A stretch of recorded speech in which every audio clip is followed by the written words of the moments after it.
Alright, what's going on, guys? The landscape of gaming as a whole has changed dramatically over the past few years, and one of the biggest changes comes from the impact of Fromsoftware. And though some may loathe to admit it, the new genre of Souls-like games is coming more and more to the forefront of new game releases. And if anything, the past few years have shown that other studios not named Fromsoftware are getting better and better at replicating the magic of the Dark Souls games. So today I want to take a look out on the horizon and shine a spotlight on my personal top 5 Souls-likes that I'm looking forward to releasing in 2025. But as we get started today, if you want to stay up to date on all things Souls-likes and Fromsoftware, go ahead and hit that subscribe button, and now let's get into it.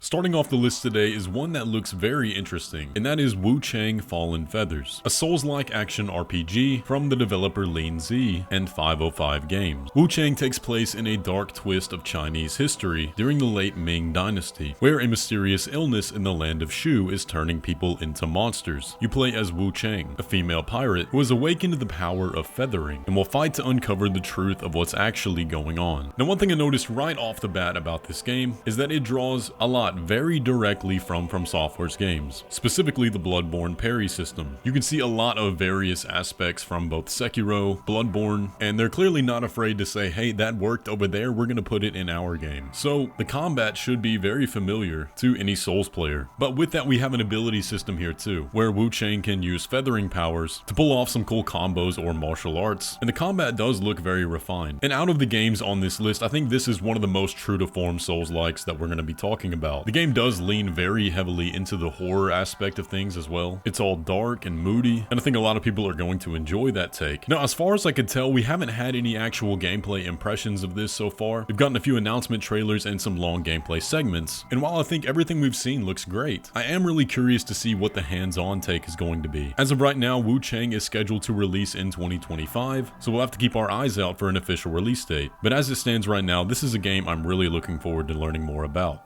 Up next is a Souls-like I've actually gotten to play myself, and that is First Berserker Khazan. And this might be the hardest Souls-like I've actually played, at least for the build they provided. First Berserker Khazan is set in the DFO universe and follows the forlorn General Khazan on a quest of revenge against the empire that betrayed him. Khazan is also a very true-to-form Souls-like game that anyone who has played the Souls games will immediately be able to pick up. But if I had to give a direct comparison, the game feels very much like a faster Lies of P, to where they want you to rely on the parry more than anything, and you do have a dodge, but it's generally underpowered in comparison. One other aspect of the game that's at the forefront is the posture system of both the player and the enemies, to where the majority of your damage dealt is going to come from breaking the enemy's posture, opening them up for a critical hit. And there was a bit of a learning curve there. It took me a minute to get the hang of this and the way the game actually wants to be played. But what stood out to me the most in the demo I played was the boss fights. And like I said, this might be one of the hardest Souls-likes I've played, because while the bosses felt generally great to fight, I was stuck here for several hours, easily into double-digit attempts for each one, but it wasn't a grueling time after each death. I was able to realize where I messed up and how to apply it the next time. Again, for a direct comparison, it was a lot like Lies of P in that regard. Now, if you want a much more in-depth look at this game, I dropped a full video about it, detailing my impressions with the demo, but really at the end of it all, I just wanted to play more. And I am excited to see how the combat really opens up once you get to experience with all the abilities and builds you can create later on in the game. Now, First Berserker Khazan will be dropping on all platforms on March 27th, 2025, so not a super long wait, and it's definitely one you'll want to consider if you're in the market for other Souls-likes. Now, the next one we're going to talk about is self-admittedly not a Souls-like, but I wanted to put it on here because it looks really cool, and I think it's close enough. And this is Hell Is Us. Hell Is Us is an action-adventure game from the developer Rogue Factor, set in an alternate future where a civil war and a mysterious calamity have ravaged an isolated country. And as the protagonist, you'll be wielding special melee weapons to defeat the strange enemies that have popped up. But the cool thing about this is that you're accompanied by a drone, and that drone is your lifeline and is going to help you not only in exploration but combat too. And here is how they describe that combat. So, like I said, combat is an integral part of the game. I do want to emphasize now that we're not a Souls-like game. The game is a lot more mid-core. It's have fun, get in it, and hack and slash. It doesn't mean it's easy. It's not overly hard. There's a learning curve. There's subtleties. There's little things that we've invented just for the flair and the flavor of Hell Is Us. It's very crunchy. I think the friction is pretty good, and I hope you'll enjoy it. And the combat does look like a lot of good fun. But by far the thing that's drawn me in the most about Hell Is Us is the art style and the setting. I really like the direction they've taken here, and it makes me want to dive into this world and story. But one thing that they have stated about this game that really makes me want to play it even more is how they describe that they're not going to hold your hand on exploration. There's no map, there's no compass, there's no quest markers. It's you and the world, and you have to figure it out. And I can always appreciate when a game trusts its players enough like that, and it goes a long way in terms of immersion. So this is definitely a game I'm going to keep my eye on, and I can't wait to learn more about it. As of right now, it's scheduled for release in 2025, no exact release date yet, so we'll just have to wait and see until more information comes out.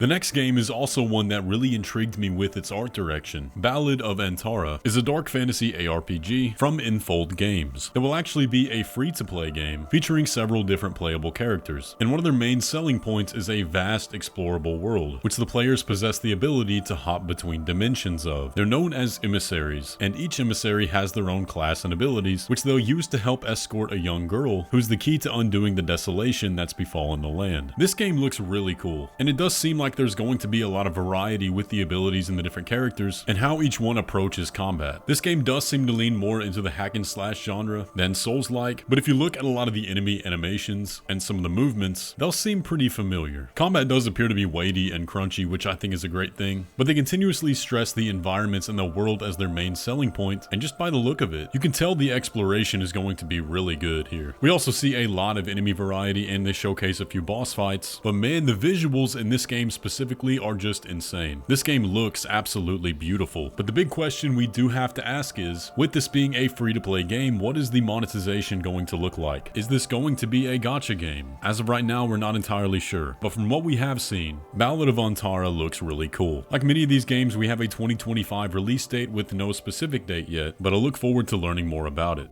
AI Limit is another one that a lot of people have probably heard about by now. There has been a lot of discussion about this game, as it released a demo not too long ago. Unfortunately, I was too busy and didn't get to play that demo, but from people that did, the impressions seem to be generally positive. You play as the character, Arissa, a blader, who is brought back to life with amnesia. So naturally, you try to figure out what's going on by repairing branches, which are essentially the game's bonfires. The comparison that I've seen thrown around a lot, mainly due to the anime sci-fi genre of the game, is Code Vein. However, unlike other Souls-likes, you don't have a stamina bar in AI Limit. Instead, you have a sync bar, which will fill up throughout combat, growing when you deal damage and decreasing when you take damage. And it essentially translates to your abilities and the damage you deal. The system seems very interesting. Aside from that, it seems to have a very familiar combat formula to Souls-likes. But one thing I have to give credit to with AI Limit is that they've been very transparent with the community. I've seen them around in comment sections on videos about this game, being incredibly open to feedback, and not shying away from what people would like to see changed to the final product. So this is one, again, I'm going to be excited to check out upon release, because I think with how much they have been listening to the community, we could have a pretty great Souls-like by the time AI Limit comes out. Now, it does seem to be releasing the same day as first Berserker Khazan, and I would like to play both of them, so that is a bit unfortunate, but if you want to learn more about it, there are a lot of videos of people that played the demo, definitely go check those out, but that is AI Limit.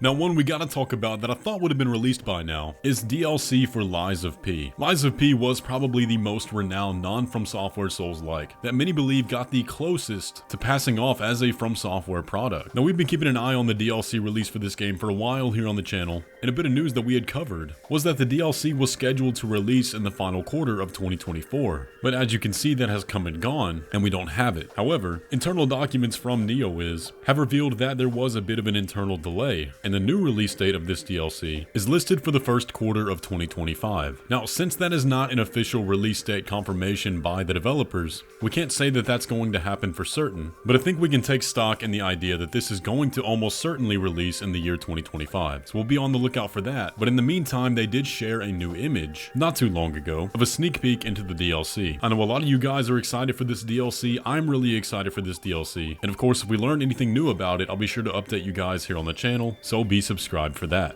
Now, I know the title probably says 5, but we have to at least throw in Elden Ring Nightreign. That's a dead given. And ironically, the one that deviates the most from the Souls formula is the Fromsoftware game on this list. Now, Elden Ring Nightreign takes the framework of Elden Ring, but flips it on its head. It takes the combat, but instead turns it into a hero roguelike, with elements of battle royales and extraction games, where you or a team of 3 players will play as predetermined characters, loot, fight enemies, slay bosses, and survive 3 nights, all while a Fortnite-style storm is closing in around you. It's an interesting twist, and it's going to be fascinating to see how this game actually plays out, but personally, I'm down for something new from Fromsoftware, especially while we have all these other traditional Souls-likes to look forward to. But there is a network test for Elden Ring Nightreign that you can sign up for here in the coming days, so be on the lookout for that. Don't forget to sign up, and hopefully we'll all get to play it pretty soon.